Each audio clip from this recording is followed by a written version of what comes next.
You know, some days feel like they're smeared with gray from start to finish. Today, my 39th birthday, was exactly one of those. Waking up with the dull ache that's my faithful companion, I didn't feel much like celebrating. My name's Eliza, and I've been battling this damned illness since I was a kid. My condition's a tricky beast, keeping me tethered to a slew of doctors and this fancy private clinic I've been visiting since forever. Good thing I've made something of myself despite the odds, a thriving business that's all mine. But let's be honest, money's great, but it's no company on cold evenings. So there I was, back at the clinic for what felt like the millionth time, just to get myself checked and patched up, hoping to keep the beast at bay. And that's where I bumped into Jacob again. He's this nurse, you see, 5 years younger and looks like he stepped out of some glossy magazine, charming enough to make any woman look twice, sick or not.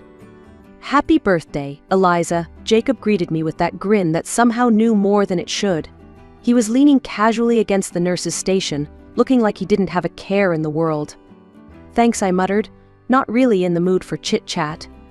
I was more focused on getting through the day without any new bad news. Jacob seemed to pick up on my mood. He strolled over, all confidence and warm eyes. "Hey, don't look so glum. It's your birthday, isn't it? We should celebrate," he suggested, his voice smooth as silk. "Celebrate?"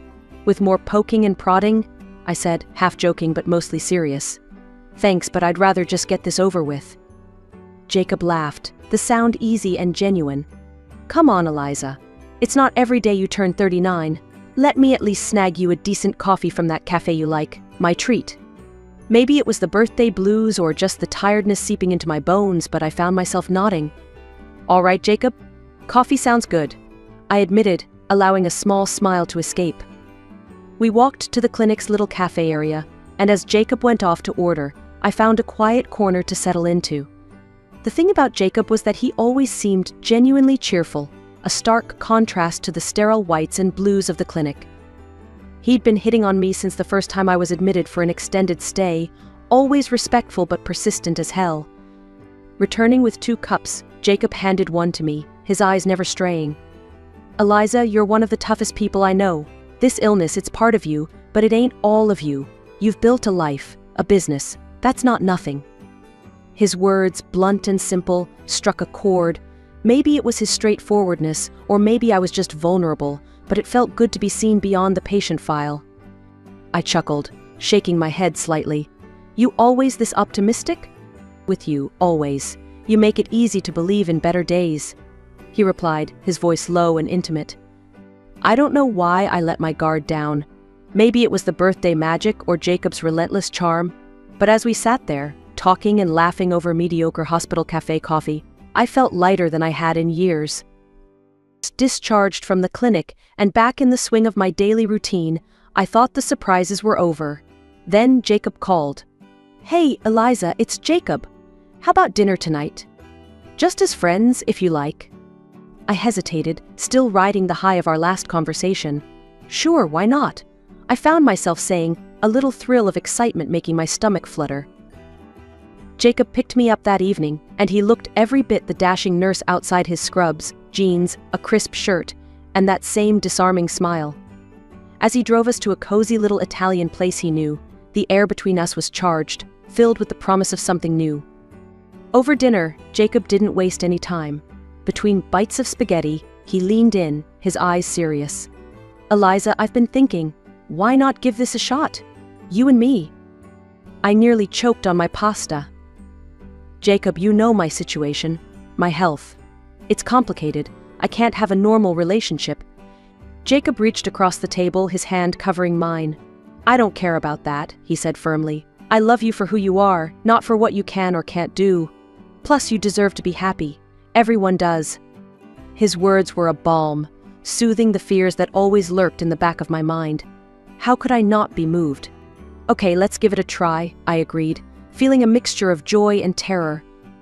Dating Jacob was like a breath of fresh air. He made everything fun, even a simple walk in the park felt like an adventure. He had this knack for making me laugh, and for the first time in a long while, I forgot about my illness. I was just Eliza, not Eliza with a chronic condition. 6 months flew by in a blur of happiness, and then, out of the blue, Jacob proposed. We were at home, a simple night in, when he got down on one knee with a small, elegant ring. "Marry me, Eliza. Let's make this official." Tears welled up in my eyes as I nodded vigorously. "Yes, Jacob. Yes." But practicality kicked in soon after, and I knew we had to sort out some legal stuff first. "Jacob, I want a prenup. It's important to me," I told him one evening, my voice steady despite the fluttering in my chest. Jacob didn't blink an eye. "Whatever you need to feel secure, I'm on board." Jacob signed the document without another word, his signature swift and sure. Our wedding was modest, held at the city hall with just a handful of friends as witnesses. Afterward, we moved into my plush apartment in the city center. For the first time in my life, I felt truly at ease, truly loved. And in those moments, my illness and its shadows seemed very far away indeed. Life as a newlywed started off better than I could have imagined.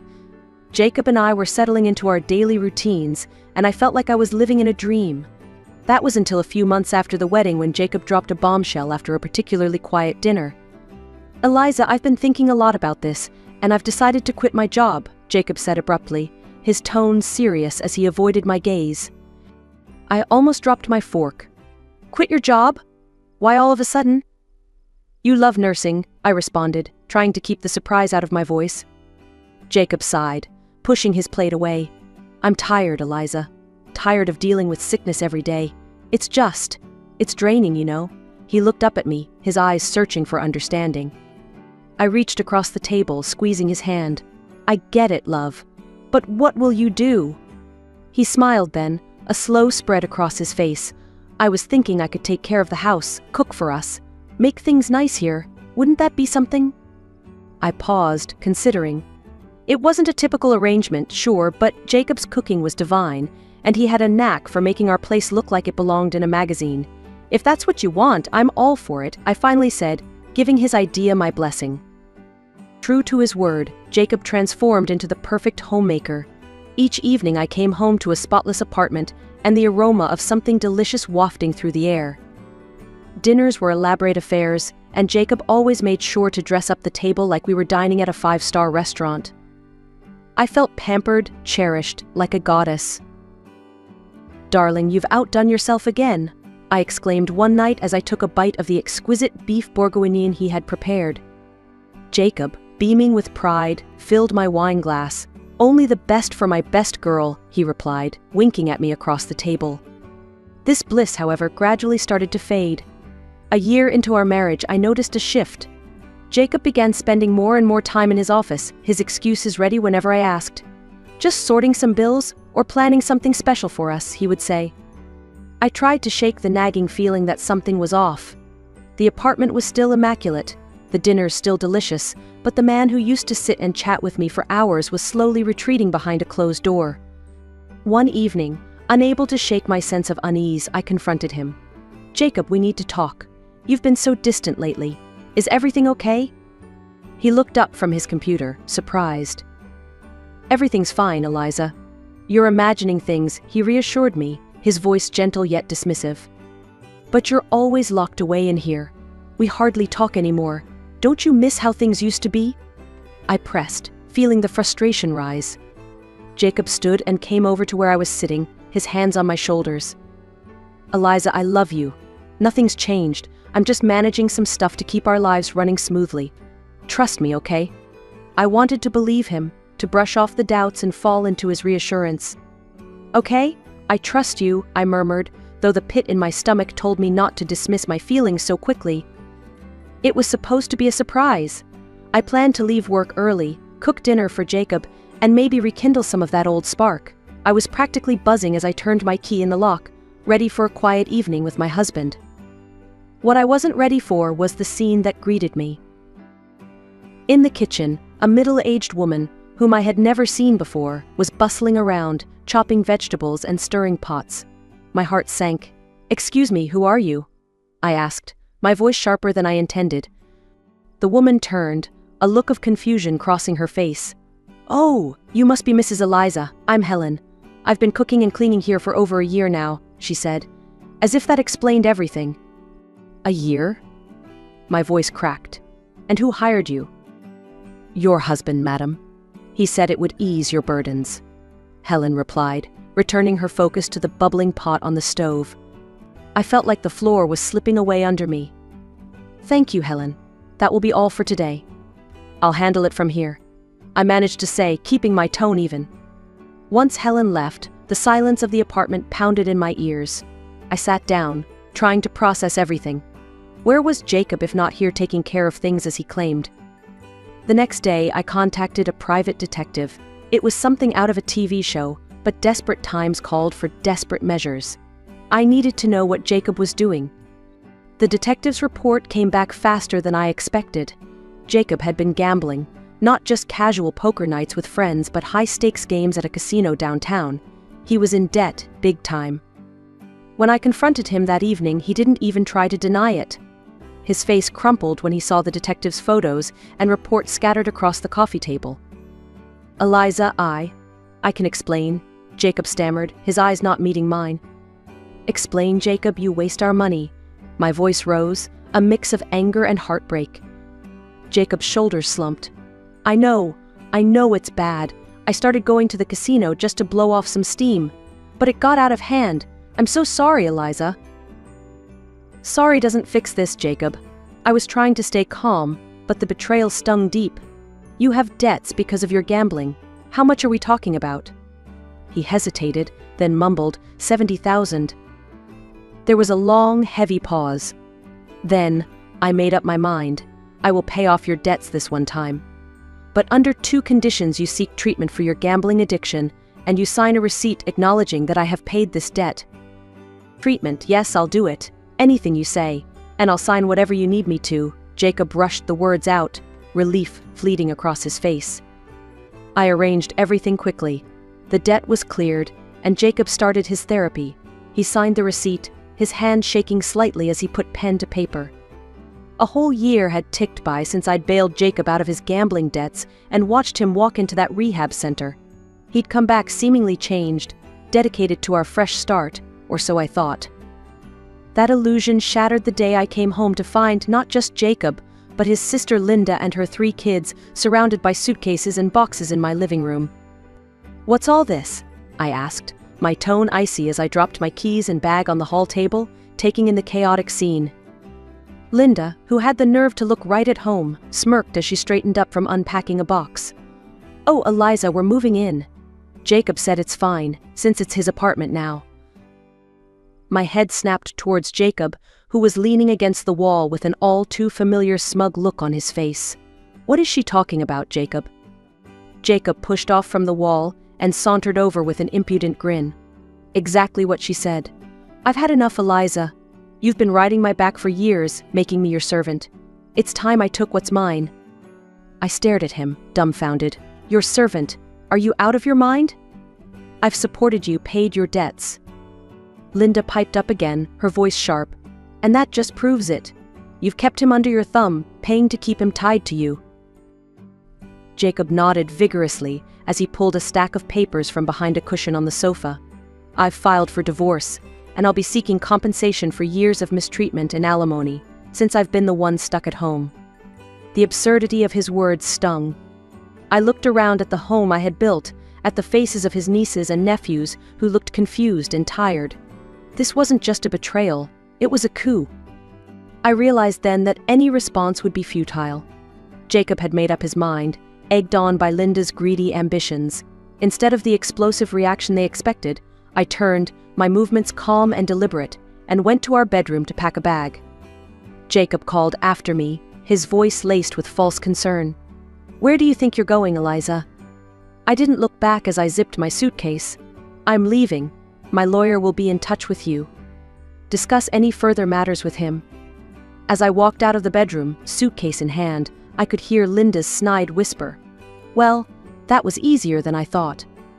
Jacob laughed, a sound that once would have warmed my heart. Now it chilled me to the bone. Yeah, she knows when she's beaten. I could hear their triumphant laughter as I descended in the elevator, but it was hollow. The night air was cool and liberating, and as I hailed a taxi, a small, knowing smile played on my lips. Jacob thought he had won, played his hand perfectly, but he was clueless about the ace I had up my sleeve. I directed the taxi to my house in the elite cottage settlement, an hour's drive away and a world apart from the city's chaos. This house was my sanctuary, unknown to Jacob. Years ago, when my business first flourished, I invested in this property, thinking of my long-term health needs. It nestled within a village that boasted of a specialized clinic for my condition. I had always planned to move here permanently someday, perhaps when I grew older, or if my health declined further. But with Jacob's betrayal, that day had come sooner than expected. As the taxi rolled through the secure gates, the familiar sight of lush gardens and manicured paths brought a sense of peace. The house stood majestic and inviting, a testament to the life I had built independently of any man. Unpacking didn't take long. I had brought only essentials, knowing everything else I needed was already here. Sinking into an armchair, I exhaled deeply, truly relaxed for the first time in months. The peace was short-lived, however. A few days later, my phone buzzed, a call from Jacob, his voice frantic and angry. "Eliza, you set me up. What's this nonsense about paying rent?"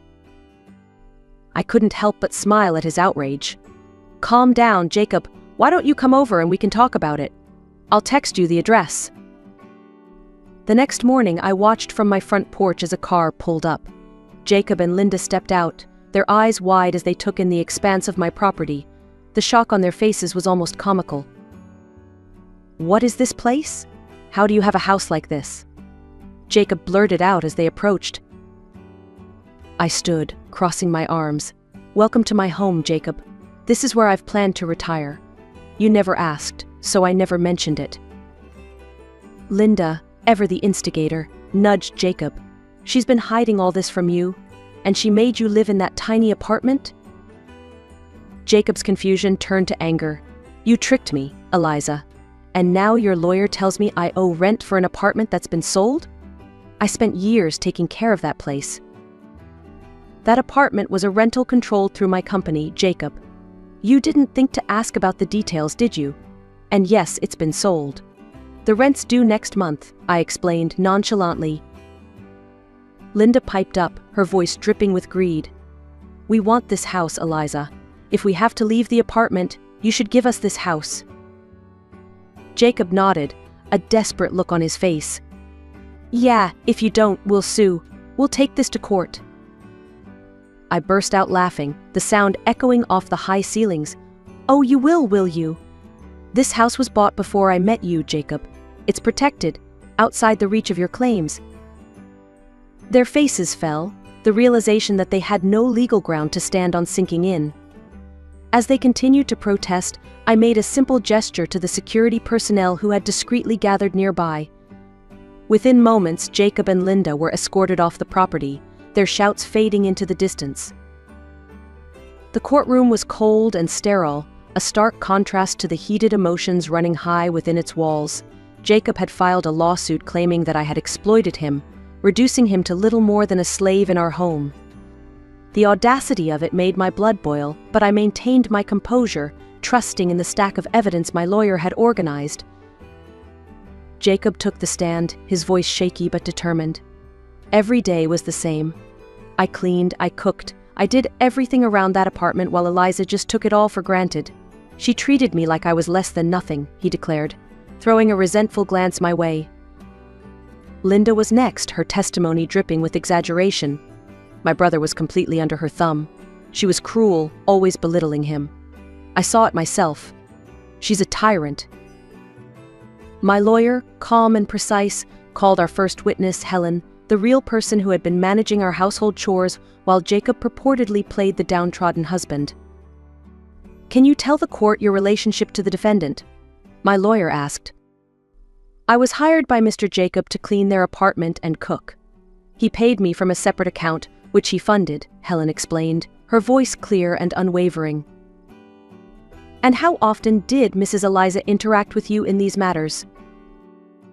"Never. She didn't even know I existed until the day she found me in their apartment," Helen replied, casting a sympathetic glance my way. The courtroom buzzed, the judge noting the reactions. Jacob's face had gone white, his sister's mouth agape. My lawyer then presented the prenuptial agreement, the document displayed for all to see. This agreement, signed by both parties, clearly states that in the event of a divorce, Mr. Jacob is entitled to nothing. No alimony, no compensation. Would you confirm, Mr. Jacob, that this is your signature? Jacob, now visibly sweating, nodded weakly. Yes, but I didn't. You didn't read it? My lawyer cut in sharply. Yet you signed it, correct? Yes, Jacob admitted, his voice barely a whisper. The judge made a note, his expression unreadable. As the final blow, I had instructed my lawyer to bring up the payment I made to clear Jacob's gambling debts. The signed receipt was shown, proving his financial irresponsibility and my attempts to save our financial stability. When the judge finally spoke, his voice was firm. After reviewing the evidence and testimonies, it is clear that Mr. Jacob's claims are unfounded. The court denies the claim for compensation and alimony. Furthermore, the prenuptial agreement stands as legally binding. The divorce is granted. Jacob slumped, defeated, while Linda's face contorted with rage. You idiot, she hissed at him outside the courtroom. You screwed up everything. We had a perfect setup, and you couldn't even play your part right. As they bickered, I walked away from the courthouse, a weight lifted off my shoulders. Jacob had been planning to live off me, thinking he could outsmart me. His greed was his undoing, and now he was left with nothing but his own failures to contemplate. Life had a funny way of coming full circle, and as I sat in my sunlit living room overlooking the gardens of my secure, serene village home, I couldn't help but reflect on the whirlwind that had been my life over the past few years. My business was thriving, managed efficiently by my assistant, and my health was stable, monitored closely by the excellent clinic just down the road. I was finally at peace, or so I thought, until Jacob showed up again, uninvited and unwelcome, disrupting my tranquility. It was a crisp morning when I saw him at the gates through the security camera, looking disheveled and desperate. I had instructed the guards never to let him in, but somehow he had talked his way up to the front door. As I opened it, he fell to his knees, an act so dramatic it would have been comical if it weren't so pathetic. Eliza, please, you have to take me back, Jacob pleaded, his voice cracking. I'll do anything. I'll cook, clean, whatever you want. Just let me stay here. I stared down at him, my disgust mounting by the second. Get up, Jacob. You're making a scene, I said, my voice icy. It's all Linda's fault. She talked me into everything, the divorce, the claims. I never wanted any of it. His words tumbled out in a rush, a sloppy attempt at excusing his actions. I crossed my arms, feeling the anger bubble inside me. You expect me to believe that? After everything, you think you can just blame Linda and I'll forgive you? Jacob's eyes were pleading, but behind them, I could still see the same selfishness. Eliza, I'm broke. I've had to take out a massive loan to pay you back that $70,000, and now I'm struggling. I can't survive out there. Should have thought of that before you tried to cheat me out of everything I've worked for, I snapped back. His hardships were of his own making. His current state was not my responsibility. Realizing his groveling was getting him nowhere, Jacob's tone shifted, edged with desperation. Eliza, I need this. Please. I shook my head, resolute. You need to leave, Jacob. Now. When he hesitated, I turned and signaled to the security standing by. They promptly stepped forward, each taking an arm, and lifted Jacob off the ground. No, Eliza, please, Enough, Jacob. You've made your bed. Now lie in it. I interrupted him firmly, my patience worn thin. As the guards escorted him away, I instructed them to ensure he would never be allowed on the premises again. Turning back to my home, I felt a surge of relief mixed with sadness. Sadness for the man I thought I had married, and relief that I was now truly free of him. I had dreams to chase and a life to live that was not defined by the deceit of a failed marriage. My home was my sanctuary, tailored to my needs and filled with peace. I planned to travel, see the world in ways I never had before, and meet people who shared my passions and integrity. As I looked out over the lush greenery that bordered my home, I felt a sense of excitement for the future. The world was wide and full of possibilities, and I was ready to explore it on my own terms, with my head held high and my heart open to new adventures. Jacob was a chapter closed, a lesson learned in trust and resilience. Now, it was time for new stories to begin.